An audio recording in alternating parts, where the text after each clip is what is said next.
Ora Bagong sing njaluk pangapura ning bapakne Bagong sing njalukke pangapura karo Bathara Guru.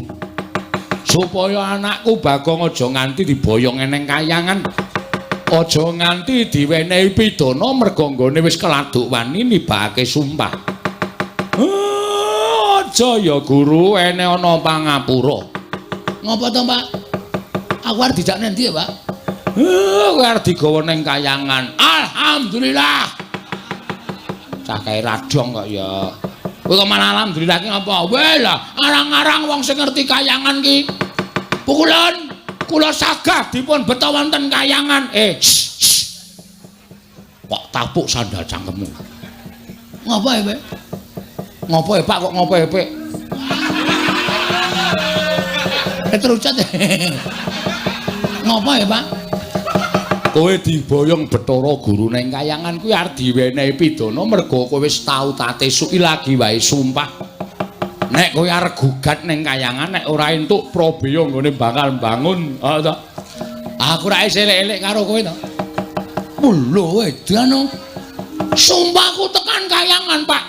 Nyatane dewaning dewa mudhun ning kene kok aku wis ngandani karo kowe. Ucapmu iki padha karo ucape Semar, mula nek ngucap ngati-ati. Kowe diunggahke ning kayangan ki arep dipidana. Arep cemplungke ana ing kawah Candra Dimuka. Asik. Lho. Aku lho ngadus dasare, Pak. Wah, jan bocah iki Candra Dimuka ki apa, Le? Candra Dimuka ya apa? Candra Dimuka ki neraka. Waduh. Ngapa salahku? Purba Risang murbeng erat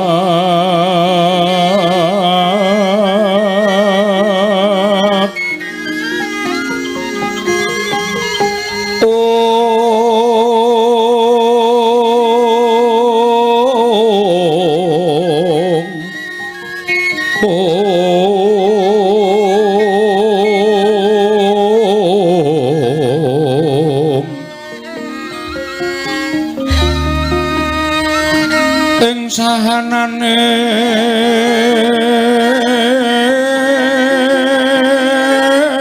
engkang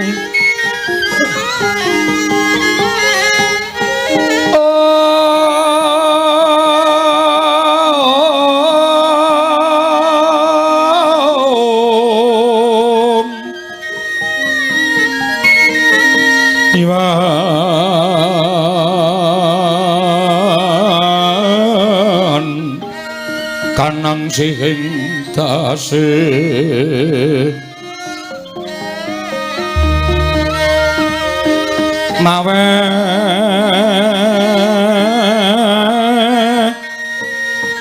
buka sawegum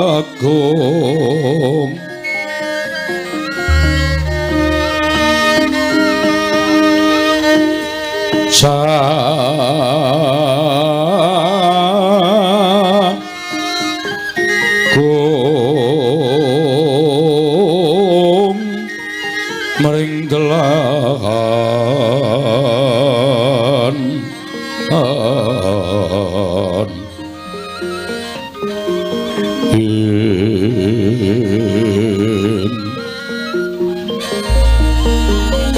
Iwan kanang mamujeng ori jengnayageng rat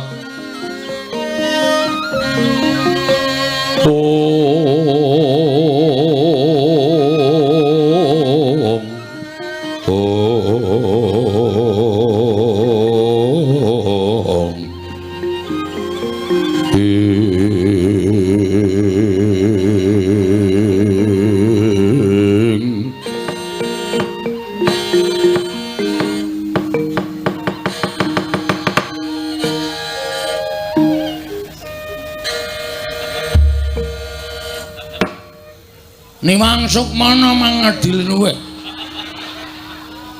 ana sasmintaning sun jagat wasisaning Bathara Badranaya ya kurang ajar ta ya.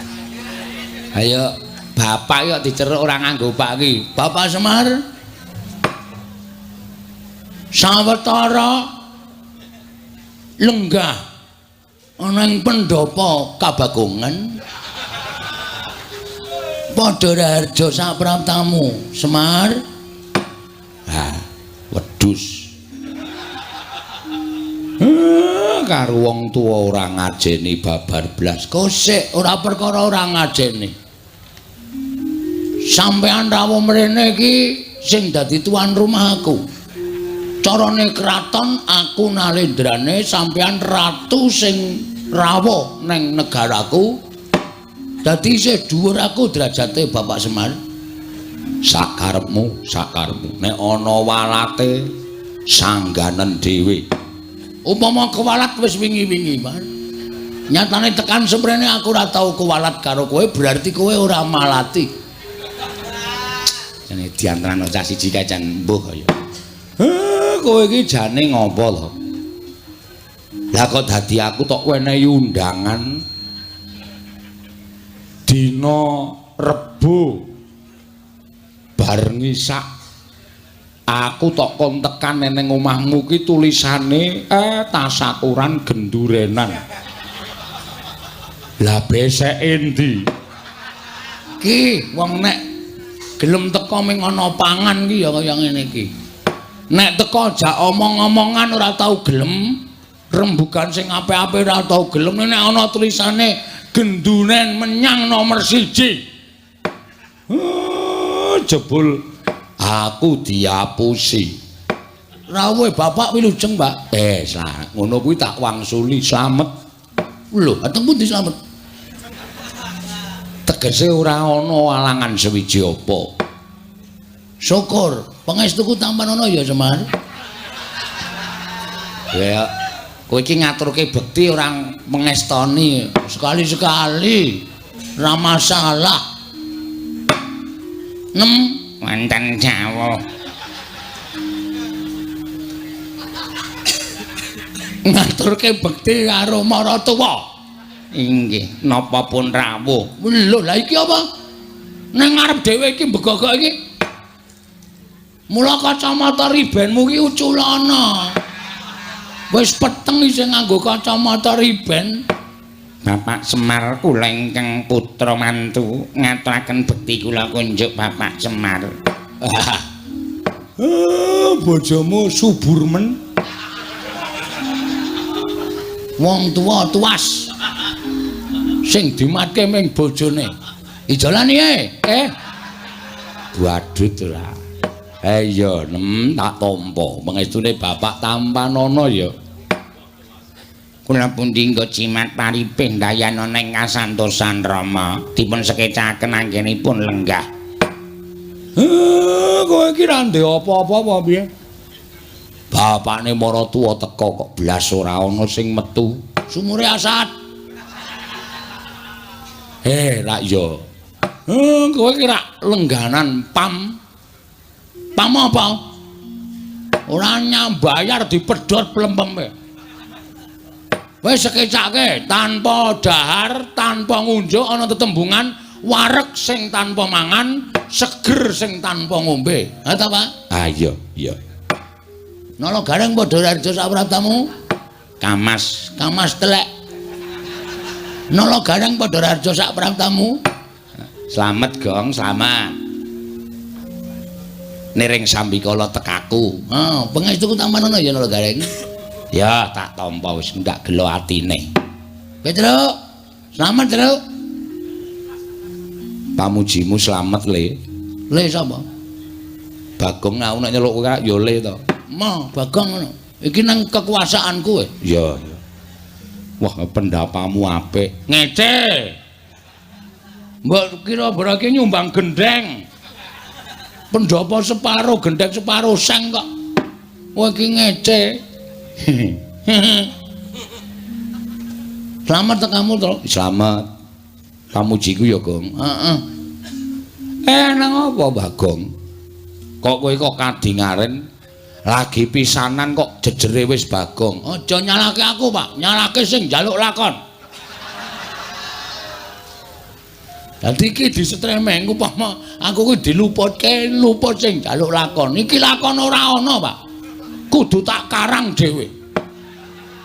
Ya wis ora apa-apa. Nek ya ora masalah ngono kuwi kanggo supaya pikirku dipecut piye carane iso membentuk suatu cerita. Sing bengi iki disuwuni karo panitia. Besok meneh iki nek ora ana lakone matur karo panitia. Supaya matur nek lakon iki ora ana njaluk ganti. Wes nek dilongi bayare.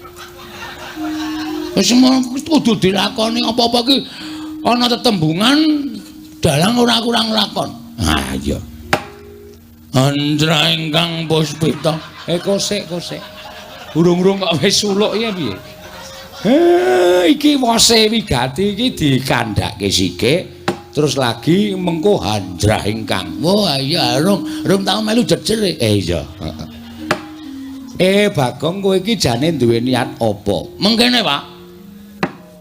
Bapak wis ngerti to, tumpukan wedi nang ngarep kae. Nili ana ning jero omah, wis ana semen 3. Ngiring omah kae wis ngrumbukke kerakal aku saka kali. Iya. Niatku aku pengen bangun desa. Wah, padha karo aku dek mben aku bangun desa. Bangun desa kuwi tegese bangun ora kok bangun fisik ora. Ning batine masyarakat Karangkadempel tak bangun. Ning batine masyarakat Pringapus wis apik kabeh. Iki aku arep bangun fisik, Pak. Oh, ngarep omah kae arep tak cor. Terus pojok desa kae arep tak wenehi WC umum. Mergo kebiasaane wong nggon aku iki Pringapus iki, Pak. Nek do bebuang ki nang kalen. Monggo ora milih. Dadi siji sing marai aku ki kepengin bangun desa kuwi supaya bersih. Tegese kersikan kuwi ya ngibarate kaya dene iso nuwuhake kesehatan. Ngono ta, Mir? Papan panggonan lingkungan sing apa jenenge kuwi resik kuwi bakale nuwuhake kesehatan ing raga lan jiwa. Nah iki arep tak jak ayo to. Padukan Pringapus ki padha digawe resik, dalan-dalan digawe resik, pinggir dalan dikeki wit-witan supaya eyup. Merga lapisan ozon. Bagong kok tekan lapisan ozon barang iki. Iki wis arep entek. Ngono. Mula jagat ki ketok le panas banget ki merga wit-witan wis ora ana. Ha iki merga lapisan ozon ki wis menipis. Ozon iki apa, Gong? Sirup. Kae Orson. Wah, lah kok iso omong kok radong. Ozon iki apa to? Ozon iki apa? Ozon nika pelawak saking Betawi. Kae jojon. Goblok kabeh.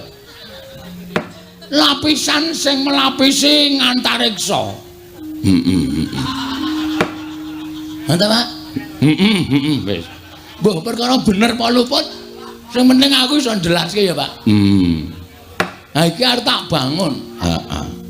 Supaya dalan desaku kuwi apik, becik, tur resik. Mengko nek wis desane kuwi apik, lek ku mbangun fisik ana ing desa Pringapus iki wis kelakon, apa ta sebabe arep tak gawe gotong royong. Merga jroning gotong royong kuwi ana kamanunggalan. Jroning manunggal dadi siji kuwi engko ana rasa karukunan. Nek wis rukun manjing dadi sedulur mujudake desa Pringapus sing ayem trentem nering sambikala uripe kebak ing kabungan. Ha ta, Pak? Iya. Anjra ingkang gosek. Ora kesusu to. Bola-bali kok mung hunjrah. Ya apa ya, Pak? Kosike. Ya, kabeh mau iso tak tampa. Ning rak ya mawa ragat to. Iki ngene. Rawuhe bapak nala gareng karo Bak Petro kuwi tak suwun apa duwemu dolen, Pak. kok didol kuwi nggo ragat apa? Iki lho, mbangun desaku. Kok sing dadi pengareping desa Pringapus ki sapa? Aku. Kok sing didol kok barangku. Aku bapakku. Kowe ora seneng nek anakmu ora sukses le mengadakan pembangunan desa Pringapus. Kuwi jenenge kowe iki bangun desamu ning yang sarake sedulurmu. Luwih becik sedulurku sing sengsara, mbangane kawulaku. Nek ngono ta? Montormu ya matu dirima didol. Aja kae nggo golek ramban ngalor ngidul le. Nggo makani wedhus e ora. Wedhus idol sisan. Dadak rekoso golek ramban. Terus trontongmu didol. Cuma moh ae dienggo golek wedi kok ya. Nggo urip sedina-sedina kok. Iki aku nyuwun penganu apa iga pretekle Bapak. Piye carane supaya apa sing tak tindakke iki bisa kelakon. Heeh. Ning aku mau ngebot-boti para kawula. Aku mau njaluk sumbangan per RT ngalor ngidul. Mau aku. Aku pengarepe darani wong tipis. Ning asline ya tipis tenan. Sik nek kowe duwe niat kaya ngono kuwi janjane sing tok jak rembugan aja aku. Lah sopi? Sapa? Sapa? Kowe iki rak ndek bendara to? Ndara Pandhawa. Ndara Sinuwun Darawati. Sinuwun Mandura. Pirang-pirang bendaramu nek kowe matur kanthi apik-apik luwih-luwih kowe nganggo soposral. Apa Pak? Soposral. Mari jegos e nel.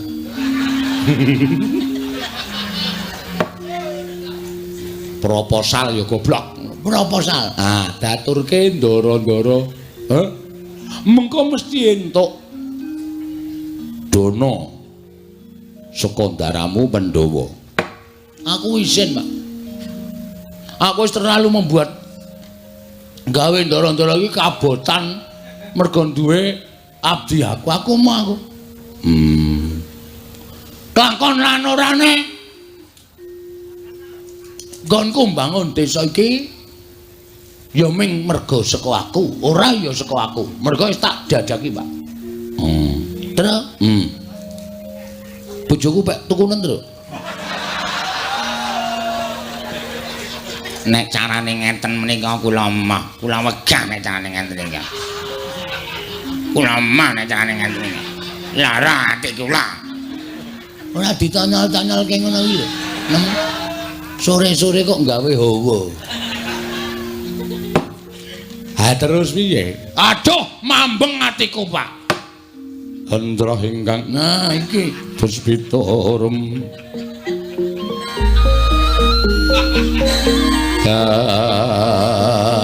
Kasilring samirana mrih.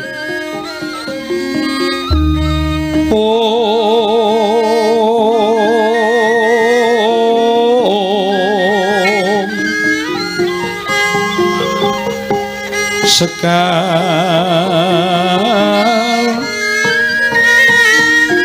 kadung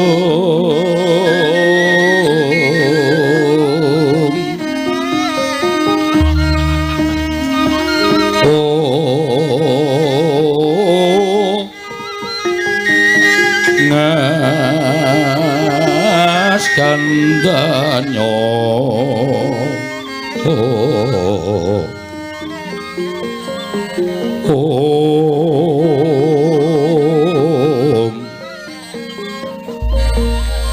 maweh raras renaning griya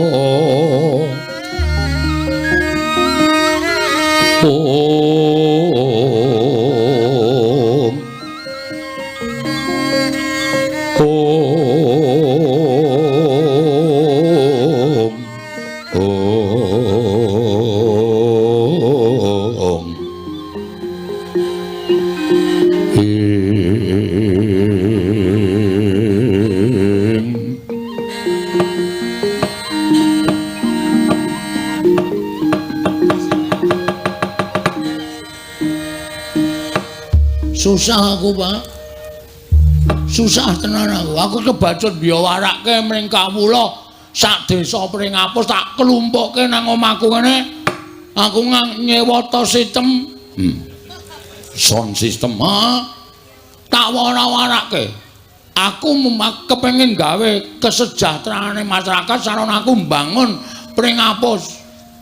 Ning barang aku lumpukke dulur-dulurku blas ora ana sing bantu. Bapak ya ora bantu terus piye? Aku kudu golek srana nendi wis, Pak. Bayangno. Monggo aku mesti isin. Tak wangeni sok minggu ki wis wiwit gotong royong. Ngecor, ngecake semen 3 kae. Wis nek semen 3 ki ngecor ki arep tekan ngendi? Wong ngecor ki paling ora semene ki ya sedia 150 sak, ngono apa piye 200 sak. Sing go tuku gundulmu ya. Malah nesu to ora diomong kok malah nesu ora. Amen 3 ae. Oh, kuwi adol, pit. Ya piye gong piye dalaku nek kon bantu ya ora iso wong nyatane kowe iki ya wong sekeng, aku ya wong ra duwe, bapak ki ya wong ra duwe. Apa kowe tegel? Bapak adol apa-apa supaya penjangkane anake kelakon. Tegel. Oh, lha edan. Aku ki wong tegelan kok. Santai aku. Ning ya mesakno bapak. Wah, wis pusing aku to. Apa-apa wis kontal apa minggu ngajeng para sederek kita kerja bakti. Para sederek-sederek kula dusun Pringapus sampun ngantos ngedalaken menapa-menapa. Nyamikan kula piyambak. Wis tak gorengke balok itu. Oh iya. Balok wakayu rumahmu. Karo tak gaweke teh tanpa gula ya sanane ning sing arep dienggo srana bangun apa coba? Heeh. Monggo mbutuhke werna-werna pojok kae wis tak kocaki, wis tak apa jenenge? Pondasi sing wis umum kuwi. Oh. Mengkari ngedekke, mengkari golek wesi. Woe. Aku iki nyolong entuk loro e. Aku ngarep bangun desane kok nyolong kuwi lho. Wis apa-apa to sing penting rak dienggo Robin Hood e. Oh. Nyolong ning dienggo kesejahteraan masyarakat. Iya. Lah terus arep kepiye? Piye men? Ra meneng wae ora mencap-mencep kowe. Aku dhewe mgagas kowe iki bingung. Sesuk meneh iki nek ora duwe apa-apa ya aja sok janji. Lah iki lho ning kene iki kowe tak kandhani menengo dhisik. Wong iki diukur karo kekuatane, ngono. Aja mengko ndak diarani cecak nguntal cagak cebol nggayo wulan kakean gluduk kurang udan. Kowe iki suaramu ngebak-baki desa ning ora tau ana nyatane. Nek caramu kaya ngono kuwi, engko nek kawula ora percaya karo kowe, masyarakat ora percaya karo lemu dadi pengarep piye? Mung janji-janji tok, ora ana nyatane. Ngendi sing arep ngecor dalan, endi sing arep gawe WC umum, endi sing arep gawe pos ronda tok ucapke kabeh. Ning kowe ora ngukur karo kekuatanmu. Ayo coba. Nek wis kaya ngene iki sing susah sapa? Arep aku ki beda desa karo kowe, aku wis manggon ning Karang Kadempel, ning nek ngerti gegayuhanmu ngono kuwi adikku ki melu susah.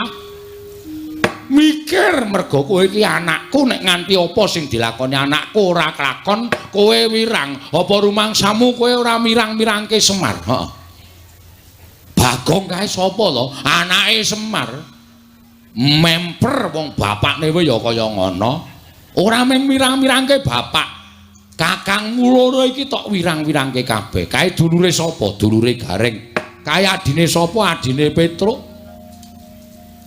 Kowe iki wis tuwa ning uteke kaya bayi. Heeh, ngresuk sak ngombe iki aku jane, Pak. Udus. Aja kaya bayi, aku ora iso dicape, Pak. Cerewet. Bathukmu monsrot yo. Kandhani kok mesti sembrono. Hah? Mumpung saiki durung nglakon, kawula Pringapus desamu kene kelumpukna. Kowe ngumumke nyang kawula apa anane dikandhake nek Dana Prabaya urung mlumpuk. Mula nggone ngecor dalan diundur. Maju Pak kowe ngecor. maksude wektune dundur piye njaluk wektu 3 sasi 4 sasi supaya iso klakon ning apa sing tok janjekke aja tok apusi tegese tetep kudu tok lakoni ning njaluk mundur mergo aku percaya penggali kawula iki mesti ya bakal iso nampa nek kaya ngono kuwi ning nek kowe ora gelem mundur tok tekati kowe nyengsarake awakmu dhewe urung ora urung mesti mung kowe adol apa-apa pekarangan tinggalane bapak iki mesti tok dol. Kuwi ora apik. Sing ngomong sapa? Ampek karangan aku ora tuku kok. Mengentuk tinggalan kok didol ora masalah. Wis payu Pak. Lah rak tenan to. Badut tenan kok. Iki mengkari tanda tangan. Wingi aku dikon tanda tangan ra iso. Oh. Anjuk, piye lek iso payu kok? Cap jempol. Cap jempol iki jempolku pas lara. Terus iki sesuk 3 dina kas iki payu. Mbok kuwi ditukokke. Aja. Tak nggo tuku lemah meneh. Nek ngono kuwi apik. Ngedol warisane bapak ning tukokke lemah sing luwih jembar tok tomboki. Sing ngomong sapa? Luwih ciyut. Pancen setan kan. Kuwi apike dikapake ngono kuwi blebeke nganti mati mbok wis. Wong cah kaya ngono bapak ya betah-betahe ngopeni. Mula unduren, diundur. Lho. Njaluk wektu karo kawulamu pirang dina, pirang sasi.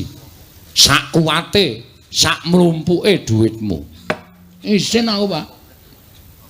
Wis tak deki tendae. Ngendi? Dalan ngarep kae. Eneng tenda cilik mau kae. Kae nggo mlumpuk masyarakat. Terus engko karo nggo nyampur semen. Lek nyampur ya gotong royong suwen nggon aku biyen tak sewake apa molen. Wis iya. Iki membengkak meneh malahan. Nyewa molen. Ayo kuwi. Tukoke wae cah cukup kok. Wah iya. Sing isine nanas apa gedang. Ayo molen panganan karo molen semen. Goblok banget cah ora. Sing isine nanas ki nggo giling apa? Giling mripatmu iki apa piye? Gareng aja emosi. Mangkel aku suwe-suwe. Ngene wae, Pak. Bagong ki anake bapak. Iya. Bagong ki anake Semar. Mula Bagong nek ngucap ya tanpa beda kaya dene Semar. Aja ngucap sing aneh-aneh lho. Aja ngucap sing aneh-aneh. Iki kok nek kowe ngucap sing werna-werna, aku ki ngerti kowe iki sapa. Dadi kowe iki nek ngucap aja sembarangan. Nek lemu ngucap kuwi ming lair tok ora apa-apa. Ning nek tekaning batin suarane Bagong kuwi meh padha karo ucape Semar. Mula aku arep sumpah, Pak. Bagong, Semar. Santai wae to. Tenang wae. Aku ngelekke karo kowe, Gong, ora sembrono lho, Gong. Bapak ki wis ngendika, tur aku iki ngerti sapa jatine kowe, bapak ki wis crita karo aku. Nek jane kowe iki anake bapak sing tuwa dhewe. Ning karo bapak digawe ragil. Bapak tak takoni, Pak, Bagong enek kurang ajar kok ora tau kualat ngopo. Bapak ki wis crita karo aku mergo kowe iki dudu anake bapak ning kowe iki ayang-ayangane Semar. Kowe iki mbiyen ngetutke Semar nomor 1 mbangane aku karo Petruk. Mula bapak tau kandha, kowe nek diucapi Bagong kae njaluk ngapura. Mergo ucape kae dugeni mandi tenan. Gong ora macem-macem lho. Ora macem-macem lho, Gong. Aja ngucap sing werna-werna. Kira-kira kowe ora kuat ndandani utawa ngleksanake nggonmu mbangun desa, wis cukup diundur wektune, rasa ngucap sing aeng-aeng. Ngene, Pak. Reng, Truk, Mar. Aku arep ngomong karo kowe. Aku iki nek nganti gagal pembangunan desa Pringapus isen. Monggo tumrap Bagong aku mbangane isen luwung mati, Pak.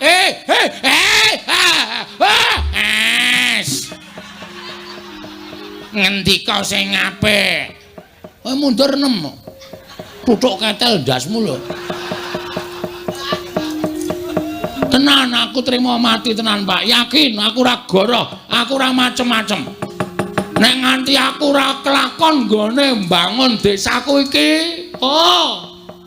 ora ujar ora kaul. Najan ndro ngerti dalane, aku munggah ning kayangan, aku gugat karo dewa-dewa. Bagong kok mengguwe gegayuhan kok ora kelakon ki, dewane sing ora adil, Mar. Sidhem jroning masewakan Wadya kung tanpa sabawa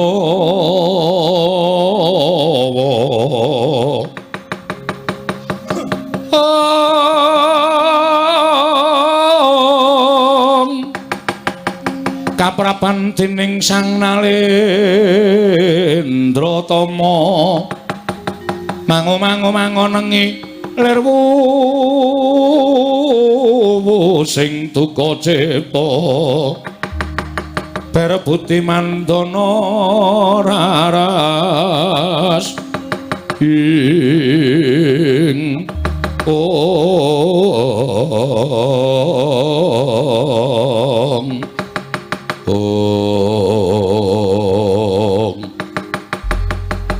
nalika semanten wus kawiyos ucaping Lurah Bagong ingkang dipun kuwatiraken dening Lurah Semar Badranaya Ndara dasih ngendikaning Lurah Semar bilih Lurah Bagong boten kenging angucap sak pikajenganipun piyambak langkung-langkung wantun prasapa ndadosaken gara-garaning Kayiwangan Suralaya dados supayang payingan sanggaring para widodara-widodari para Jawata para dewa para dewi krana midhanget prasapaning Lurah Bagong tumiyup saking Dirgantara Sang Hyang Jatimurti prapta wonten ing bale wismaning Lurah Bagong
Mendak alon tata trapsilanira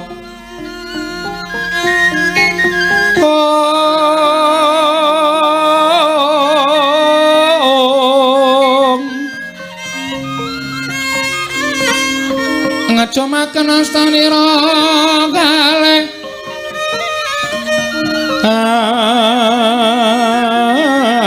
astanira kalih pisan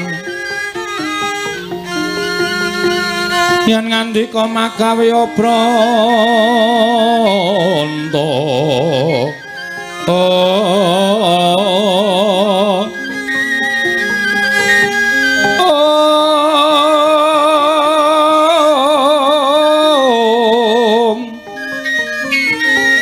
yen ngandika magawe obranta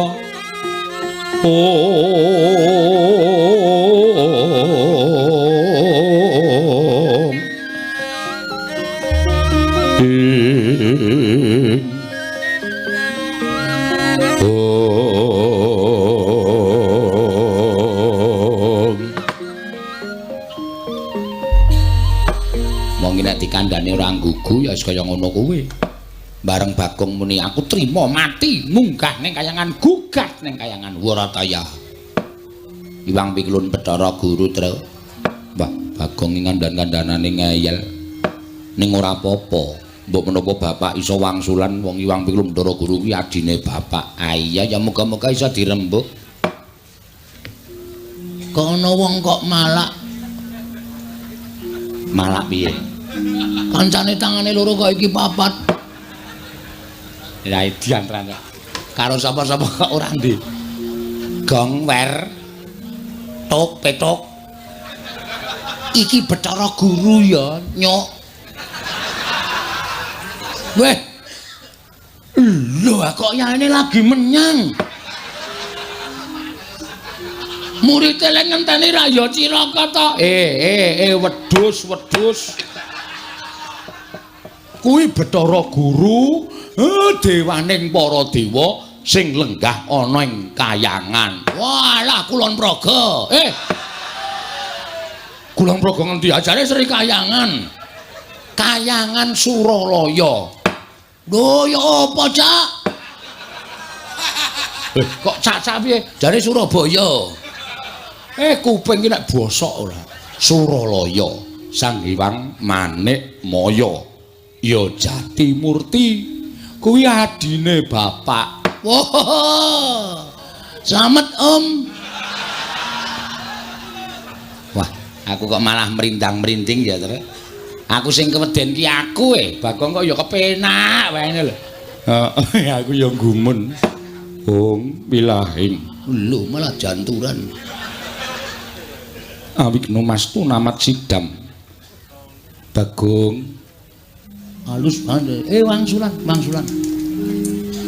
Kula Sang Hyang Pukulun ulun ngejawantah ana ing wisma kita. Piye iki? Ulun ki sapa, Mbak? Ulun ki aku. Antil modar we. Jare Semar ganti Ulun, engko ganti Ki Ageng. Ora positif. Wah, suwe iki le ngedongke Bagong suwe. Ene tak andani ngene. Basa dewa, kuwi nek ngarani aku Ulun. Iki sing positif piye? Ulune iki apa kowe? Aku ki Ulun, kowe kita dengkulmu mlocot. Aku wis terkenal Ki Lurah Bagong ganti Ki Lurah kita. Luweh ora omongan.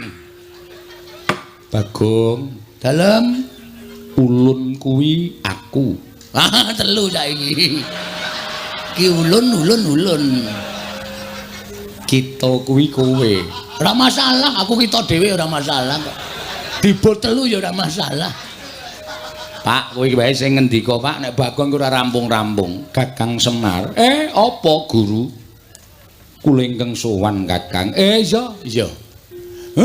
Slamet tekamu. Basa Mir. Karo dewa kok ora basa. Iki adine Semar, Gong. Ayo aku mau nyeluk Om kok ora diwangsuli. Kowe aja nyeluk Om. Kuwi iki guru adikku. Slamet tekamu, Guru. Pangestunipun Kakang Semar. Niring sambikala. Kula ngaturaken bekti Kakang. Ya tak tampa. Bekti kula Pukulun. Dari Bathara Guru kok Pukulun. Bathara Pukulun apa Bathara Guru? Ya nala gareng ulun tampa. Pangestu ulun kebat kita tampani. Wah, kitane tambah siji. Reng. Ngapa? Kowe raku grup kita. Ya, sakarepmu. Kula ngaturaken bekti kula kunjuk Pukulun. Iya, Petruk ulun tampa. Pangestu ulun tampanana kebat kita tampani. Telu saiki. Kitane tambah siji. Petruk ya melu grup kita. Weh, Gareng ki curang kuwi. Mau melu grup ulun saiki grup kita. Sing positif. Bagong. Nun. Apa to sababe dene jeneng ulun prapta ana ing wisma kita? Niki malah angel lek kula jawab. Wong sampean sing rawuh kok sampean paring pangandikan apa to sababe? Ambuh. Kula ora iso maca batin panjenengan. Bagong, kita kuwi pancen keladuk wani kurang geduga. Mekaten inggih. Kula ngaturaken bekti kula kunjuk ngersa paduka pukulun saking kita pukulun. Iya, ulun tampa. Nggih. Pripun ulun? Rawuh panjenengan ulun wonten ing omah kula menika wonten pigatos menapa ulun? Kita nyuwun priksa kelawan jeneng jeneng Rika ulun. Kakang Semar. Piye? Aja sambat mumet lho. Dewa kok mumet ya ora ana. Nggih. Anggen kula prapta wonten ing mriki. Krana kula menika midhanget dhateng prasapanipun titah. Wondene titah ingkang prasapa menika kala wau boten sanes kejawi namung Bagong, putranipun Kyai Semar, Kakang Badranaya. Monggo sejatosipun Bagong menika rak sanes putra panjenengan Kakang. Nanging menika dumados saking wewayanganipun Kakang Semar. Duk nalika Kakang Semar minggah wonten ing Kayuwangan, nyuwun rencang dhateng ingkang rayipun Jatimurti tumunten kula sowanaken Sang Hyang Bathara Tunggal dening Kanjeng Rama ayang-ayanganipun Kyai Semar dipun puja wujud lare inggih menika Bagong. Ateges Bagong menika kekiyatanipun meh sami kalian Kakang Semar tinimbang Nala Garing menapa dene Petruk. Mila sakmangke wungsal wangsul kula wanti-wanti Bagong menika menawi ngucap sampun ngantos ngawur mangke mindak kedadosan saestu amargi ngibaratipun Bagong menika idu dados geni. Ngapusi kok ngapusi piye? Aku wingi ngidoni uwuh ora kobong. Atenan idu dadi geni do kaget kabeh. Angger tak idoni nyas. Maksude itu dadi geni iki sak ucape dadi. Oh, ngono ta. Iya. Mila sasampunipun Bagong menika kala wau prasapa utawi sumpah. Kakang Semar mugi dados ning kawuningan kayangan geger. Kathah sangganing para dewa dewi ingkang boten kiyat nampi sumpahipun Bagong sami kepelajar nungsang puyang ninggal dhateng kayuwanganipun klebet Suralaya horeg rungkat bali Martya Kunda. Nalika semanten tumuli kula niti priksa dhateng kawontenanipun jagat jebul Bagong ingkang ndawahaken prasapa ing mekaten Kakang kula nuwun sewu. Boten ateges kula wantun dhateng Kakang Badranaya, namung Kakang kedahipun nglenggono dhateng kalepatanipun Bagong. Mila dinten sakmangke kula piyambak mboten utusan dhateng sinten-sinten, namung ingkang rayipun Jatimurti piyambak ingkang badhe amethuk dhateng pun Panakawan Bagong. Sakmangke kedah nampi pidana saking kadewatan krana sampun wantun damel geger Kayuwangan satemah rengat bali Martya Kunda manik Kakang Semar. Kagatri sang kapirangu rinangkul kinempit kempit dosang reknaning bawana ing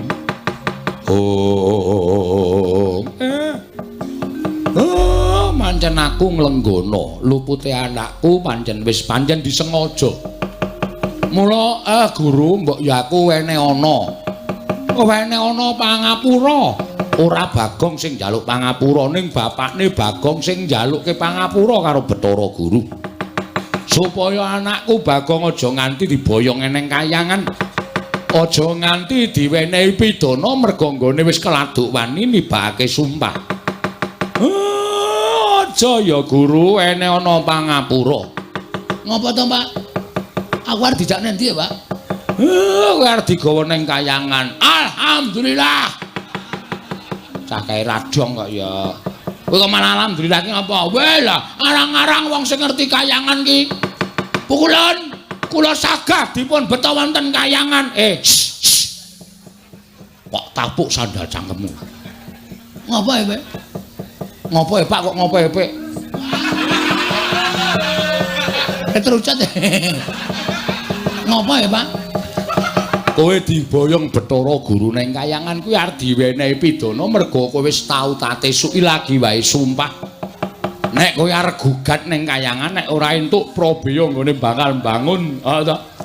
Aku ra isih elek-elek karo kowe to. Lho edan. Sumpahku tekan kayangan, Pak. Nyatane dewaning dewa mudhun ning kene kok. Aku wis ngandani karo kowe. Ucapmu iki padha karo ucape Semar. Mula nek ngucap ngati-ati. Kowe diunggahke ning kayangan ki arep dipidana. Arep cemplungke ana ing kawah Candradimuka. Asik. Lho. Aku ora ngadus dasare, Pak. Wah, jan bocah iki Candradimuka ki apa, Le? Candradimuka ya apa? Candradimuka ki neraka. Waduh. Ngapa salahku? Kowe sumpah kuwi mau. Ame sumpah kok. Mesa sumpahe Bagong kok gawe geger kayangan. Bagong, pripun? Mula gelem ora gelem kowe kudu tak boyong ning kayangan. Dina samengko kanggo nglunasi apa kang dadi utangmu. Kanggo ngapokake aja nganti sira wani ngucap ingkang sak kepenake dhewe. Weh, lah ya moh. Yen kita ora gelem, kita bakal ulun ruda paripeksa. Jalanan prapta ulun ana ing wismamu wis nganti sak kathahing para Durandara, para Jawata. Ingkang bakal ngruda peksa kelawan kowe, Bagong. Mula wektu dina iki Kakang Semar kula nyuwuni dipalila dhateng jengandika Kakang Semar Bagong badhe kula boyong. Mangke kados pundi kawontenanipun Bagong menika wonten purba wasesanipun ingkang rayipun Manikmaya. Kosek. Adile wong luput ki njaluk ngapura. Mongko sing njaluk ngapura ora anakku. Sing makili bapakne njaluk ngapura ewadene adreng. Nggonmu kepengin boyong karo Bagong. Saiki ngene wae. Gandeng aku lek ku njaluk ngapura karo kowe, kowe ora wangsulan mbok tampa apa ora, aku tak nanting karo anakku. Bagong, pripun, Pak? Nek kowe digawa Bathara Guru ning kayangan sago apa ora? Sago.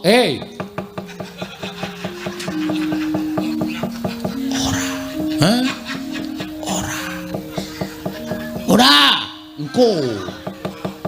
Nek kowe diboyong ning kayangan sago apa ora? Ora, Pak. Ah, bagus. Nek kowe ora sago, tegese Bathara Guru arep meksa karo kowe. Nek kowe arep dipeksa karo Bathara Guru, kira-kira kowe piye? Ngibarate kaya dene cacing kepidak menungso.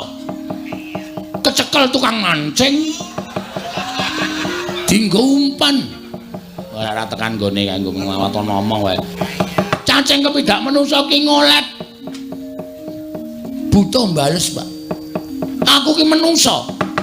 Kedunungan perasaan aku ora ndek niat gawe geger kayangan. Niatku men supaya apa penjangkaku iso kasembadan mula nek nganti aku arep digawa ning kayangan, aku ora sudi, Pak.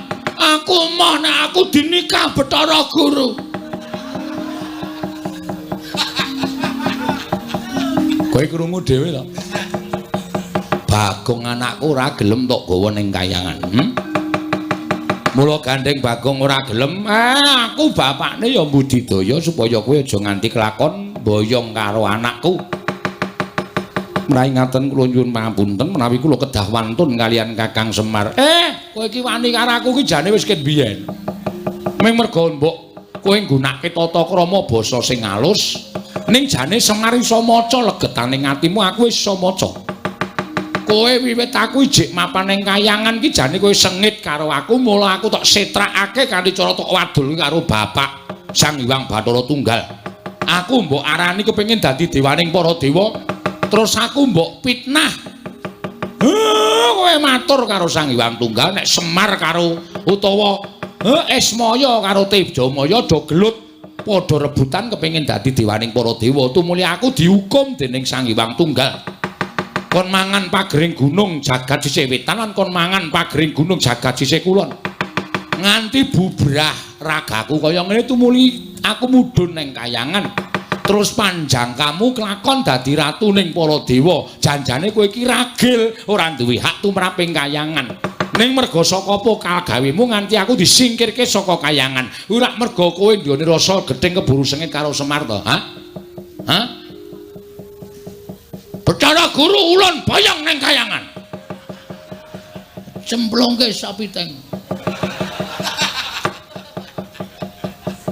luputan tumrap Semar Badrana ya ayo ora kowe wangsulan ayo gage mula pendak-pendak kowe mudhun ning jagat pendak-pendak kowe gawe srana kuwi mesti supaya kowe iso mateni karo Semar merga kowe iki rumangsa keganggu lemu dadi dewa ora tentrem lemu dadi dewa ora jenak merga aku ijek urip ana ing Janaloka mula kowe pendak-pendak gawe perkara kowe pendak-pendak mbibiti perkara karo Semar sirmu lak ming kepengin jangka karo aku to kaya iki kowe bakal mboyong karo Bagong kowe ngerti nek Bagong ki ayang-ayangane Semar nek nganti Bagong iso tok lebur ning kayangan kono aku persasat ilang kekuatanku mula kowe terus bungah hatimu seneng pikirmu merga kala mangsa kowe jangka patine Semar bebasan angel mijet wae ngranti suwe banyu sinarik ayo iya apa ora apa aku tak waca kabeh legetane atimu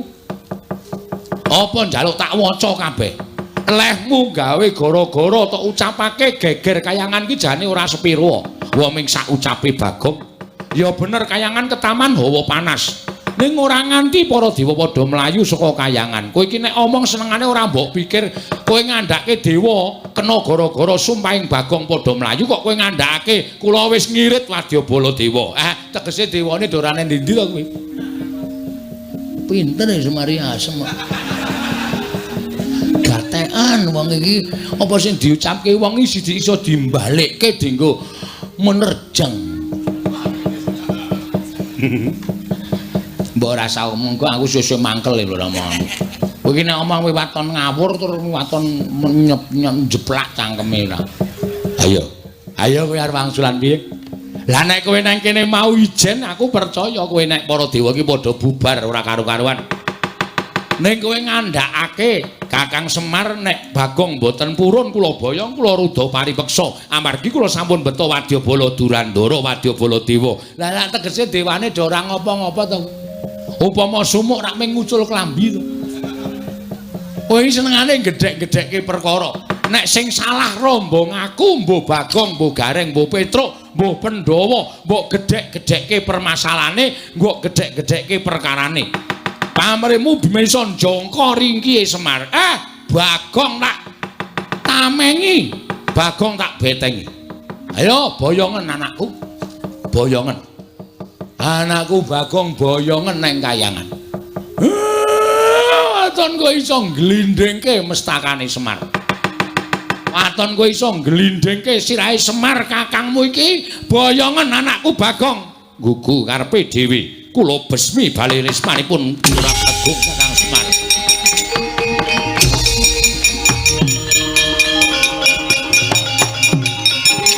Matur nuwun Pak.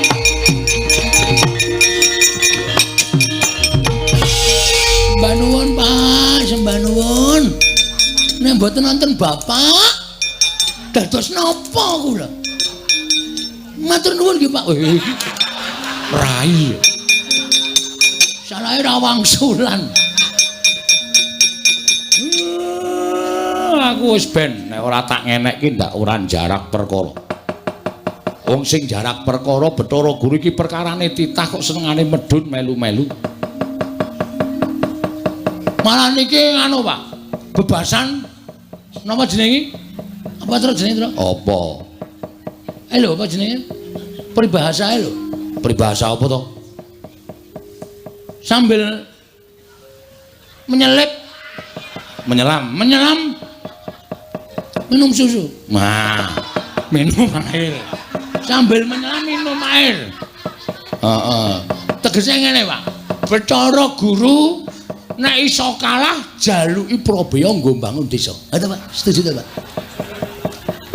Kowe iki pikiranmu kok mung arep ngerampok wae. Lho, ayo dilairke iki didadekke copet. Dadekke copet dong. Wis engko gampang nek Bathara Guru engko kalah karo aku, tak jaluki probiyane aja kuwatir. Asik. Lakon minggu ngarep aku gotong royong. Ngecor dalan. Ngarep omahku tak gawe kandele 20 cm. Dalan liyane tak gawe 5 cm. Ha ora jenenge wis urek to kowe kaya ngono kuwi jenenge kowe iki apa jenenge mulyake awakmu dhewe. Nduk liyane gampang jeglong nggonakmu ora. Ora apik kaya ngono.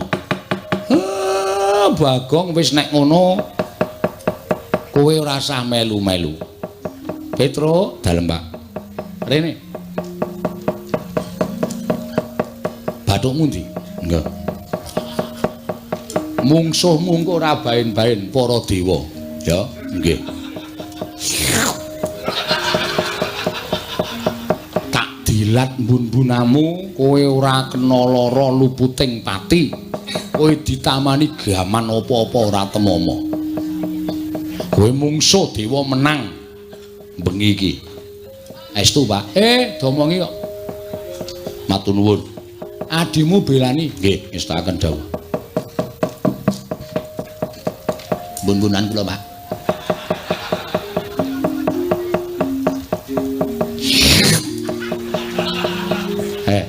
Wah, maknyes. Dian. Kula ditumbak ya ora temomo, ora. Disuduk keris ya ora temomo, ora. Di circle ya ora temomo, ora. Gleleng engko aku arep ngajar dewa-dewa terus. Ya. Halo, Pak. Kowe arep melu perang apa? Melu. Iduku wis entek. Wih, senengane kok. Liyane wis waton teles. Aku ora kepoyo. Gak aku mer. Eno. Lara dikai aku ora. Wis. Wah, edan. Nang mripat Padang ya, Tru. Ketetesan soalé ngoten. Kula mboten lega ra sing manah kula.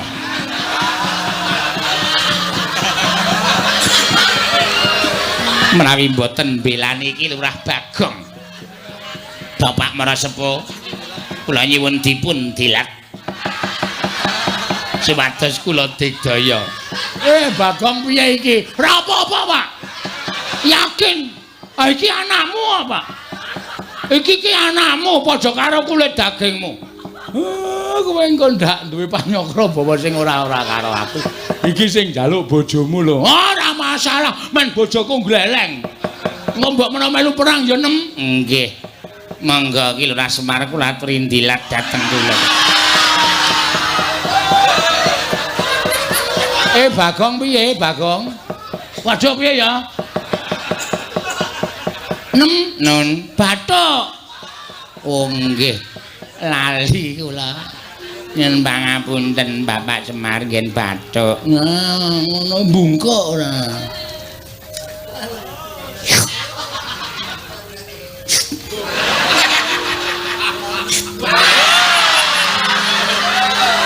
Ki ngene wae Mer. Ya saiki dijajal kadegdayane. Bapak ana menang sapa? Aku wis rong sasi ora lho, Mer. Kowe kok kupo wani ora. Kegedengkelmu, Mer. Penyanyi kula niku kaliyan bapak menika sampun kados anak dhewe. Amun de panyongkra buwon sing mboten-mboten. Niki ming demi keamanan supaya mangken wonten dewa sing mlebu wonten ing Bale Wisma panjenengan menika kula ingkang ngadepi. Kula wusu. Oh, bojomu iki anu Bagong biyen olahragawan pencak silat to. Heeh. Wah, kuwi pothok biyen. Ngarat boto papate prel ngono. Padha aku. Aku ngarat kerupuk 8. Oh, kerupuke. Aku wae kuat lho. Mung krupuke kok dipamerke. Petruk dalem, Pak. Nala Gareng Bathara Guru nek pancen nggawa wadyabala. Dewa dirampungi. Oh nggih, ngestaken dawuh. Aku muling karo kowe ya. Dewa ki malati, nggih. Mula nek ngantem dewa ki aja nganti ngantem nggon rai, wis ora kena. Mergo kowe wis dipesthekke karo sing gawe urip. Nek dewa ki pancen duwe derajat lan pangkat, nek diantem nggon sirah ora bakal kena. Waduh, atus ngen pundi? Ngantem dewa ki dada medun. Dada medun. Pupu angsal entuk. Weteng angsal entuk, waton dada medun. Ya, Tru ya. Ha iya. Omongi. Nek diantem nggon weteng ora apa-apa, nggon pupu ora apa-apa, diplotot wae. Kuwi mari 3 dina raran-raran. Nganti suwane matuk ngono lho. Bagong. Awi pusaka. Ha iya. Kelemane nang kono kuwi. Nala Gareng karo Petruk kowe mangkat to dhisik. Ndika ngestaken dawuh, Pak. Nggih, Pak, ngestaken dawuh.